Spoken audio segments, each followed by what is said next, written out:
자, 이번 영상은 중학교 1학년 2학기 과정 총정리 영상이고, 보통 2학기는 도형이 많고, 1학기는 좀 대수적인 수식 계산이 많은데, 그래서 이번 2학기 내용은 도형이 주가 될 거고, 통계 같은 경우는 다루지 않을 거야. 왜 그러냐면은 사실 통계 자체가 우리 고등학교 올라가서 나오긴 하지만 1학년 2학기에서 배우는 통계는 별로 의미가 없거든. 줄기와 잇그림 막 이런 거 나오는 거라서 그런 건 좀 생략을 하고 그것과는 달리 좀 더 중요한 도형, 그러니까 기본 도형, 평면 도형, 입체 도형에 대해서 요 9가지 주제로 같이 다뤄보도록 할게. 3개씩 주제가 있어서 총 9가지 주제가 될 거야.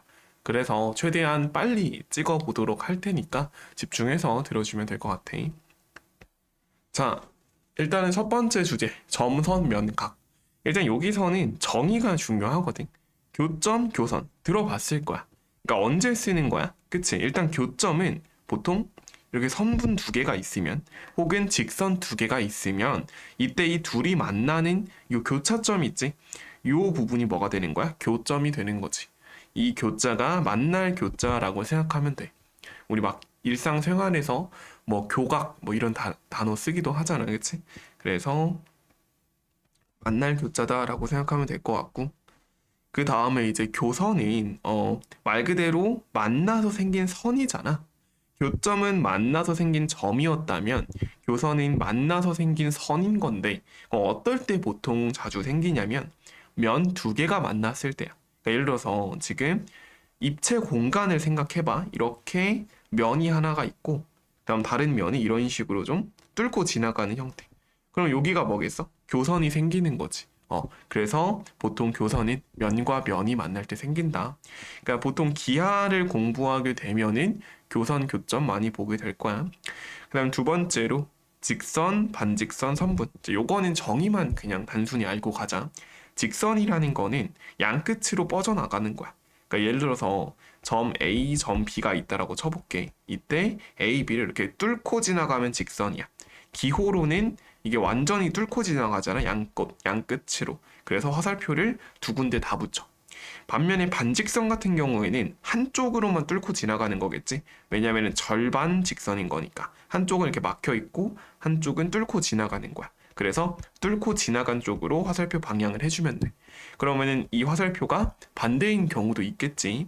그 다음에 3분 같은 경우에는 점 A, 점 B가 있을 때 양 끝이 막혀 있는 경우야. 이렇게 그어주고 기호로는 이렇게 표시해주면 돼. 괜찮지? 기호랑 정의만 잘 암기해 갑시다. 그리고 예각, 둔각, 직각. 요거는 너무나 자주 쓰는 거라 잘 알고 있겠지. 예각이라는 것은 0도에서 90도. 둔각이라는 것은 90도 초과라고 생각하면 될 것 같고, 그리고 180도까지. 그리고 직각은 딱 90도일 때.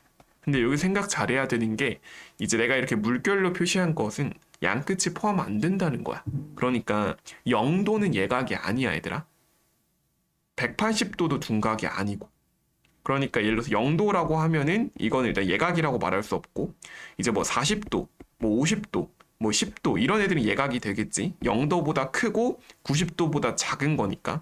그리고 직각은 딱 90도인 경우. 둔각은 90도보다 크고 180도보다 작은 거. 뭔 느낌인지 알겠지? 그럼 딱 180도인 건 뭐라고 하냐? 이거는 평각이라고 해. 잘 등장하는 용어는 아니지만 알아둡시다. 괜찮지? 그 다음에 이 막꼭지가 억각 동의각이 조금 중요한데, 일단 보통 착각하는 경우가 하나 있는데, 억각 동의각이 평행선에서만 있는 건 아니야. 좀 이따 평행선의 성질 설명할 때 다시 언급을 하겠지만, 일단 억각 동의각 그리고 막꼭지각 같은 경우에는, 자, 언제 쓰는지 먼저 보여줄게. 일단 막꼭지각은 이렇게 교점이 생기면 막꼭지각이 생겨. 자, 그러니까 얘랑 막꼭지각은 누구냐면 얘랑 되는 거야. 그러니까 둘이 뭐 하고 있어? 마주 보고 있지? 그럼 막꼭지각이고, 이 막꼭지각의 제일 중요한 성질은 이 두 각의 크기가 뭐하다? 같다라는 거야. 그러니까 여기가 만약에 85도다. 그러면 여기도 85도가 되는 거지. 뭔 느낌인지 알겠니? 그래서 막곡지각은 너무나 그냥 직관적인 개념이지. 마주보고 있고 각이 딱 봐도 똑같잖아, 그치? 반면에 억각동의각은 좀 정의를 잘 해놔야 돼. 일단 억각동의각은 이렇게 선분이 두 개 있다라고 해보자. 꼭 이 두 개가 평행할 필요는 없어. 근데 여기서 이 두 선분을 가로지르는 직선 하나가 존재한다라고 해볼게. 사실 이제 이게 마찬가지로 얘도 어떤 식으로 지나가도 전혀 상관은 없어, 알겠지? 자, 그래서 여기서 뭐가 억각이냐면, 자, 내가 표시를 해볼게. 먼저 억각 표시 먼저 할게, 얘들아. 자, 예를 들어서 억각은 어디서 정의되냐면 요 안쪽에서 정의돼, 안쪽에서. 자, 그래서 이걸 내가 어떻게 한번 표기를 해볼 거냐면, 내가 각도를 그냥 숫자로 한번 해볼게. 1, 2, 그러니까 여기 각을 1, 여기 각을 2. 기호로 표시하고 있는 거야. 요 각을 3, 요 각을 4라고 해볼게. 그 여기는 1 다시 2 다시 3 다시 4 다시 이런 느낌으로 한번 표기를 해볼게. 오케이? 자, 그럼 이 상황에서 뭐가 서로 억각인 거냐면 3하고 1 다시는 서로 억각이야. 이렇게 엇갈려 있지? 그리고 2 다시하고 4도 서로 억각이야. 얘랑 얘가. 그래서 억각 동의각은 막곡지각처럼 어떤 두 각에 대한 관계를 나타내는 말이야. 그래서 억각은 이렇게 두 세트가 있어. 그러니까 예를 들어서 2하고 뭐 4' 얘네도 뭔가 엇갈려 있지 않냐? 억각은 아니고 우리 억각은 요 안에서만 정해. 오케이? 이 안쪽에서만 정의하는 게 억각이고 오히려 동의각은 좀 더 이해하기 쉬울 거야. 동의각은 총 4쌍이 있어.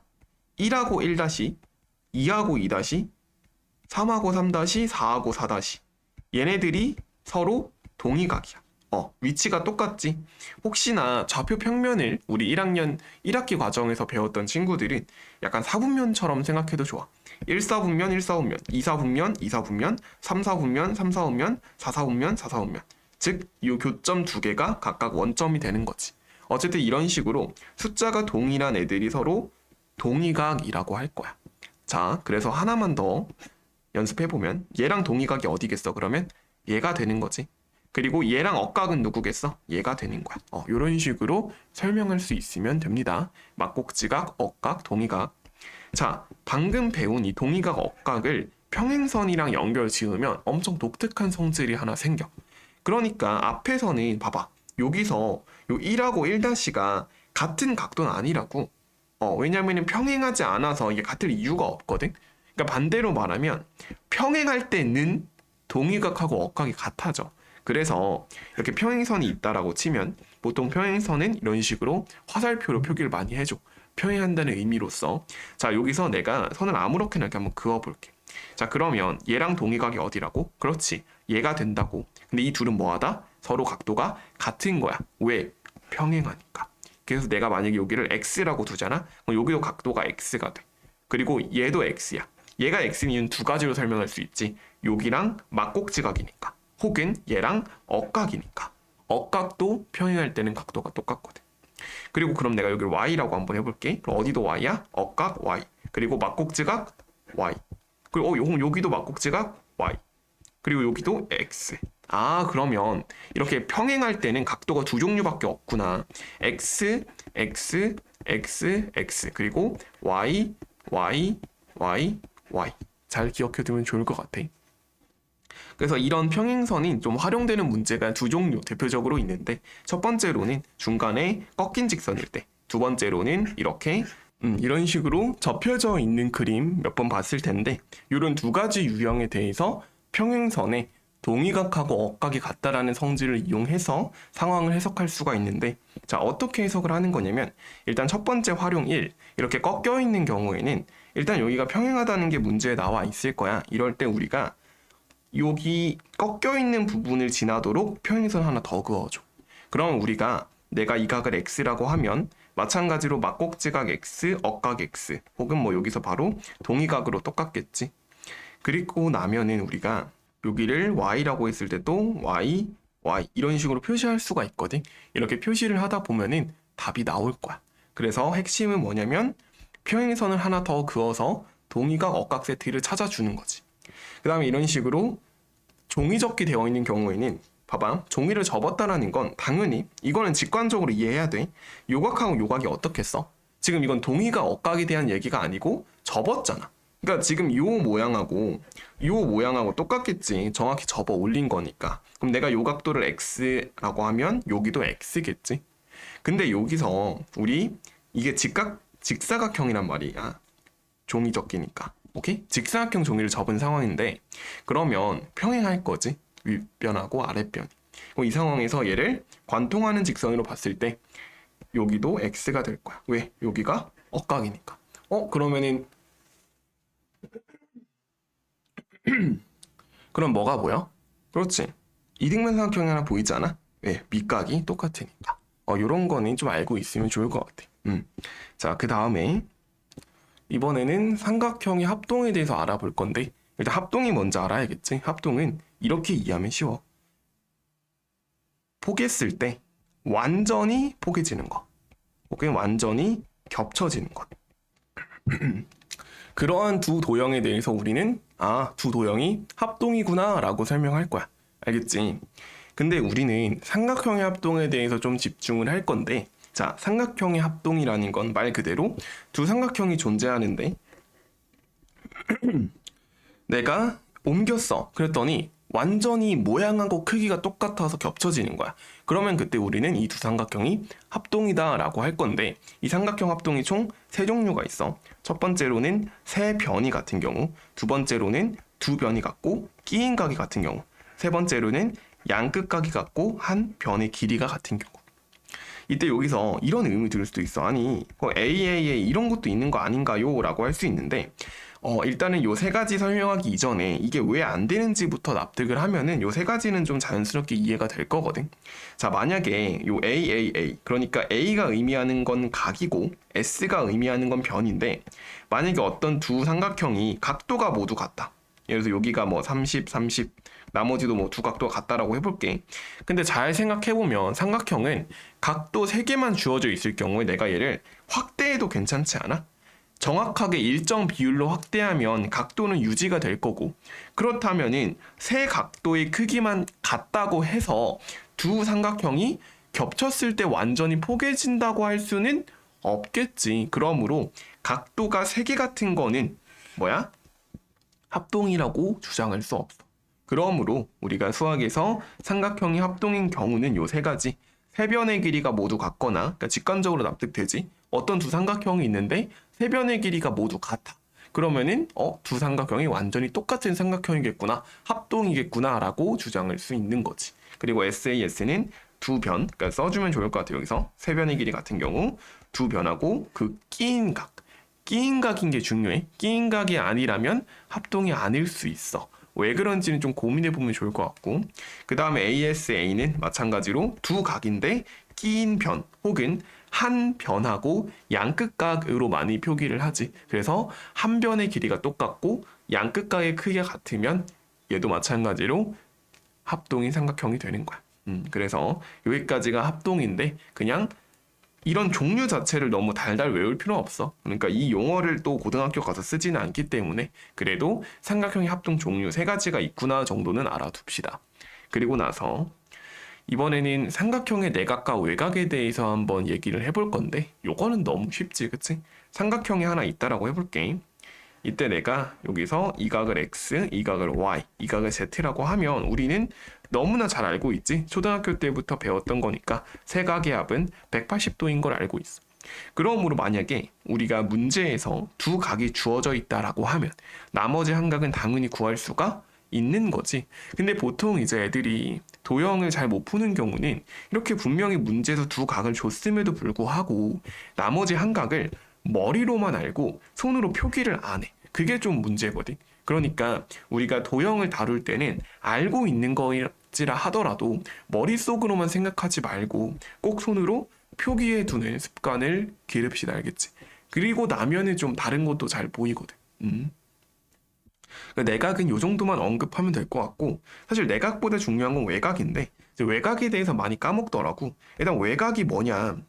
이제 당연히 내각의 반대, 그러니까 바깥 외자일 텐데 여기서 뭐 얘네들이 내각이었잖아, 그치?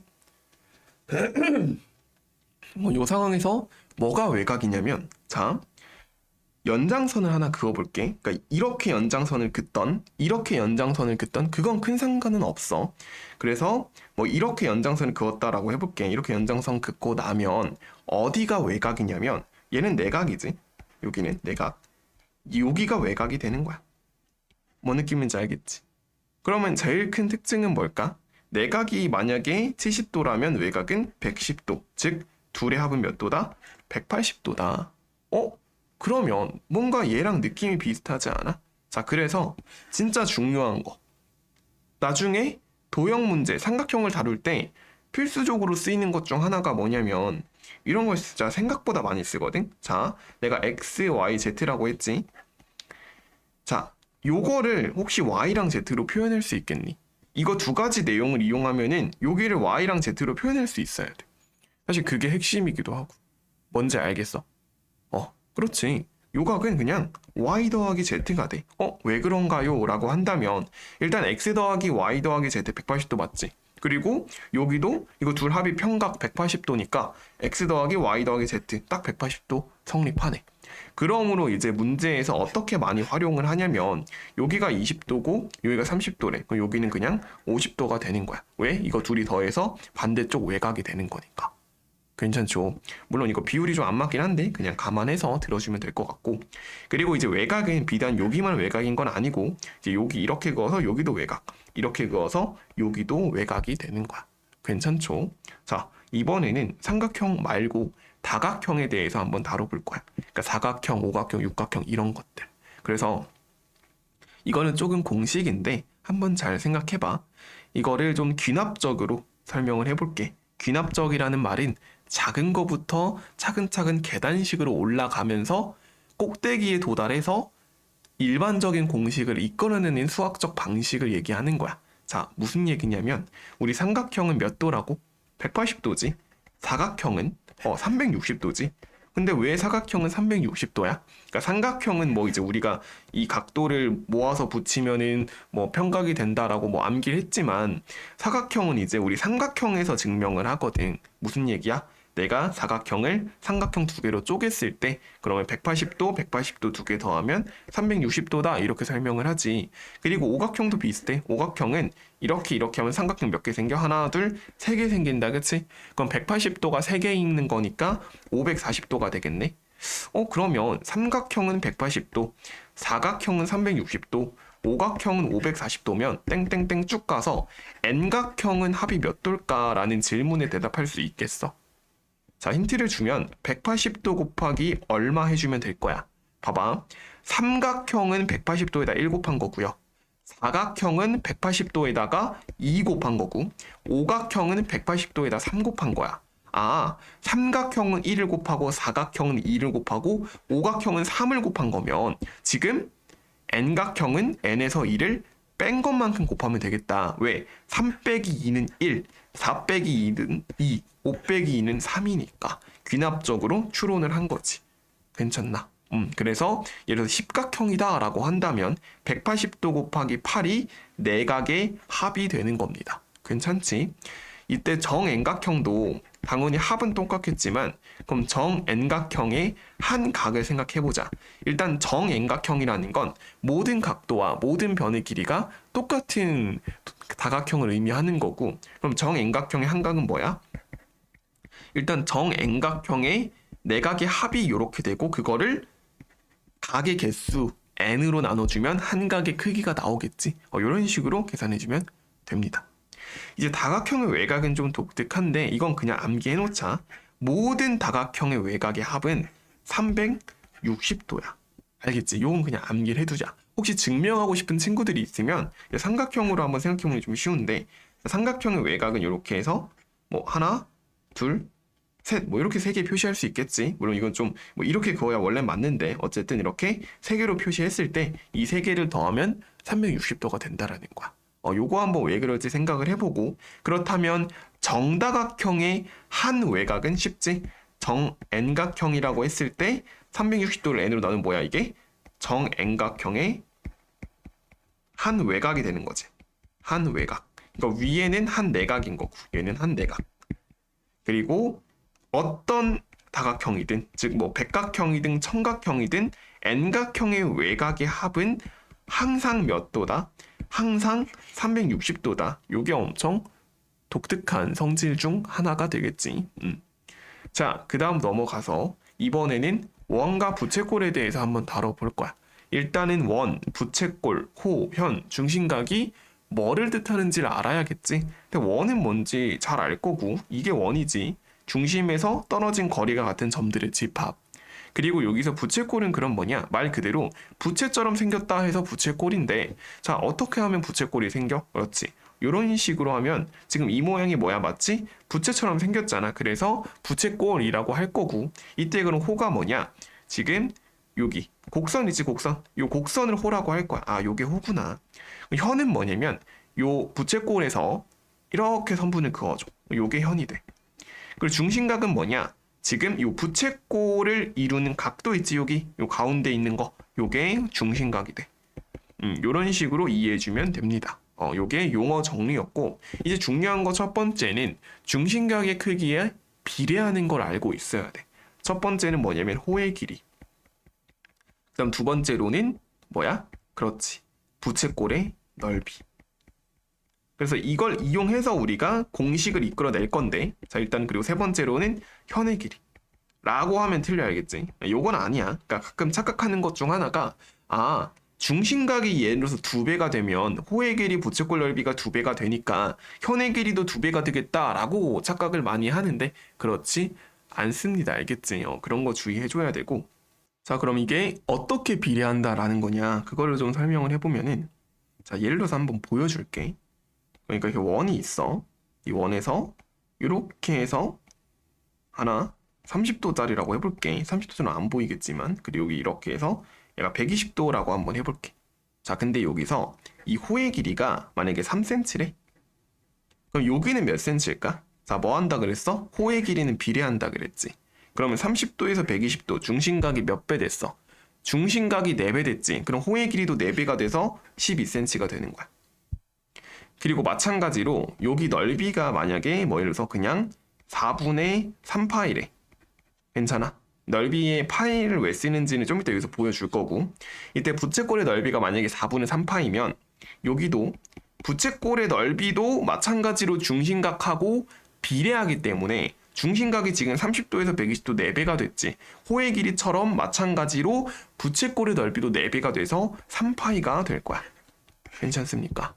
여기까지 하면은 무슨 의미인지 파악했을 거고 결국에 진짜 중요한 거는 이 성질을 이용해서 부채꼴의 넓이와 호의 길이를 뭐 해야 된다? 공식으로서 암기를 해둬야 된다. 자, 어떻게 암기해두면 좋을 것 같냐면 일단 부채꼴의 넓이라는 건 우리 파이 r 제곱까지 하면 이거 무슨 넓이야? 원 넓이지, 그치? 반지름의 제곱 곱하기 원주율. 그러니까 파이는 원주율이잖아, 그치? 여기다가 뭘 곱할 거냐면 360도분의 중심각을 곱해줄 거야. 그리고 호의 길이도 비슷하게 일단 원의 둘레의 길이 2파이야. 이게 원주잖아, 그치? 원의 둘레의 길이에다가 360도분의 중심각이야. 이게 왜 그런지는 이 문장을 이해하면 그냥 한 번에 이해될 텐데 원이라는 건 중심각이 360도인 부채꼴이라서 그래. 중심각이 360도인 부채꼴. 그러므로 그 상황에서 예를 들어서 뭐 중심각이 몇 도인 부채꼴의 넓이를 구하라고 한다면 그만큼 비례해서 원의 넓이에다 곱해주면 된다라는 거지. 그래서 이게 뭐 100% 정확하게 이해는 안 될지라도 이 공식의 원리는 중심각의 크기와 호의 길이 그리고 부채꼴의 넓이가 비례하기 때문에 나온 거구나. 즉 원을 중심각이 360도인 부채꼴로 생각해서 나온 공식이구나 라고 알고 있으면 될 것 같아. 물론 나중에 우리가 고등학교 올라가서 이제 수원 과목에서는 좀 바뀌기는 해. 왜냐면 360도에 해당하는 이 도를 잘 안 쓰거든. 이 각도가 아니라 라디안이라는 기호를 쓸 거기 때문에 이 공식을 그대로 쓰진 않지만 어쨌든 이 원리를 이해해 두는 건 중요하겠지. 자, 그 다음에 이번엔 입체 도형에 대해서 한번 정리를 해보자. 일단은 기둥부터 정리를 해볼 건데 일단은 원기둥부터 한번 살펴볼게. 원기둥은 어떻게 생긴 거야? 그렇지. 이렇게 생긴 게 원기둥인데 이 원기둥의 겉넓이와 부피를 한번 구해볼게. 일단 겉넓이라는 건 어떻게 이해해주면 되냐면 예를 들어서 내가 얘를 뭐 물감통에 빠뜨렸어. 오케이? 그러니까 물감통에 딱 빠뜨려가지고 이게 물감이 있는데 이 원기둥을 빠뜨린 거야. 그럼 이 원기둥에 뭐야 겉에 물감이 다 묻겠지. 그렇게 묻은 물감의 넓이라고 생각해주면 될 것 같아. 이게 좀 추상적이다라고 느껴진다면 이 건널비를 이해하는 좋은 방식 중 하나는 전개도를 그려보는 거야. 이 원기둥을 내가 한번 펼쳐서 그려보면 이렇게 옆면이 이렇게 약간 종이 호일을 펼치듯이 펼쳐져 있고 그 다음에 밑면이 두 개가 달려 있을 거야. 여기 밑면 하나, 여기 밑면 하나 이런 식으로 달려 있을 거고 여기서 그런 건널비는 뭐냐면 요 직사각형의 넓이 더하기 원넓이 원넓이 이거 세 개를 더해주면 그게 건널비가 돼. 그래서 건널비라는 건 밑면 더하기 옆면의 넓이구나. 근데 밑면은 뭐다? 원을 2배 하면 되겠구나. 그럼 원은 어떻게 구해? 파이 r 제곱 해주면 되지. 반지름을 줄 거야 문제에서. 원은 파이 r 제곱하면 되고 옆면은 어떻게 하냐? 옆면에 여긴 뭐야? 높이겠지. 원기둥의 높이. 근데 이제 생각 잘해야 되는 게 지금 요 길이 있지, 요 길이. 내가 진하게 색칠한 요 길이. 이 길이는 안 줄 수도 있어. 하지만 우린 찾아낼 수가 있는 게 잘 생각해보면 우리 요 원 둘레하고 요 옆면에 내가 진하게 색칠한 가로 길이하고 당연히 뭐 하겠어? 같겠지. 왜냐면 여기 정확히 둘러싸야 되잖아, 이 원을. 그러므로 요 길이는 2파이 r 원의 둘레가 되는 거야. 요게 원기둥의 건널비를 구하는 방식이고 제일 중요한 건 밑면 더하기 옆면이구나를 생각한다라는 거. 그리고 옆면은 직사각형 모양이어서 가로 곱하기 세로인데 가로 길이는 원의 둘레인 2파이 r, 세로 길이는 원기둥의 높이인 h가 된다라는 거. 그래서 뭐 굳이 공식으로 쓰자면 밑면 파이 r 제곱 근데 두 개니까 곱하기 2 옆면은 2파이 r 가로 길이에다가 높이 h를 곱하면 된다. 이거 외우라는 게 절대 아니야, 알겠지? 이해하고 천천히 쓰다 보면 자연스럽게 구할 수 있는 거고 오히려 부피는 훨씬 쉬워. 부피는 그냥 어떻게 생각하면 되냐면 우리 요 밑면의 넓이 있지? 이 밑면의 넓이에다가 곱하기 높이를 해주면 됩니다. 너무 쉽지? 즉 파이 r 제곱 밑면의 넓이에다가 높이인 h를 곱하게 되면 그냥 원기둥의 부피가 돼버려. 이렇게 h 반지름을 r. 쉽지? 자, 그 다음에 각기둥의 건널비와 부피를 한번 살펴볼 건데 당연히 각기둥이라는 건 뭐 사각기둥이 있을 수도 있고 삼각기둥이 있을 수도 있어. 근데 대표적으로 사각기둥이 많이 나오니까 사각기둥으로 잠깐 설명을 해보면 얘도 마찬가지로 건널비라는 건 밑면에다가 옆면을 더하면 돼. 얘도 밑면은 총 2개 있겠지. 그래서 하나 구해서 곱하기 2를 해주면 되고 그러면은 밑면은 어떻게 구하냐? 마찬가지로 직사각형의 넓이지. 그래서 직사각형에다가 물론 저게 정사각형일 수도 있고 곱하기 1을 해줘. 근데 옆면의 넓이가 중요해. 왜냐면은 밑면의 넓이는 문제에서 거의 그냥 생으로 주는 경우가 많거든. 딱 봐도 그냥 가로 곱하기 세로 하면 되는 건데. 하지만 옆면은 좀 상상하기 어렵잖아. 그래서 이럴 때도 전개로 한번 펼쳐보면 좋다. 이렇게 해서 전개를 한번 펼쳐보고 물론 여기도 점선으로 해야 돼. 여기 만나는 부분이라서 점선으로 해주고 여기가 옆면이겠지? 여기가 옆면. 그러면은 마찬가지로 가로 곱하기 세로를 해주면 되고 세로는 쉬워. 왜? 세로는 그냥 높이일 거 아니야. 세로는 여기 높이 h. 가로 길이가 문제인데 가로 길이는 자 요거 잘 기억해. 이게 엄청 중요한데 밑면의 둘레라고 생각해주면 쉽습니다. 밑면의 둘레. 그러니까 여기도 뭐야? 2파이 r이었지. 왜 2파이 r인 거야? 밑면이 원이고 그 원의 둘레가 되는 거야. 그러니까 건널비를 구할 때 옆면의 넓이는 밑면의 둘레에다가 뭘 곱한다? 높이를 곱해주게 되면 이렇게 쫙 해서 옆면의 넓이가 나와. 괜찮지? 밑면의 둘레 곱하기 높이는 옆면의 넓이가 된다. 요게 건널비 공식에서 핵심이 되는 거야. 두 번째로 그러면 부피 한번 봅시다. 얘도 너무 쉬워. 얘도 그냥 밑면 곱하기 높이만 해주면 돼. 그래서 보통 입체 도형에서 부피가 구하기 쉽니?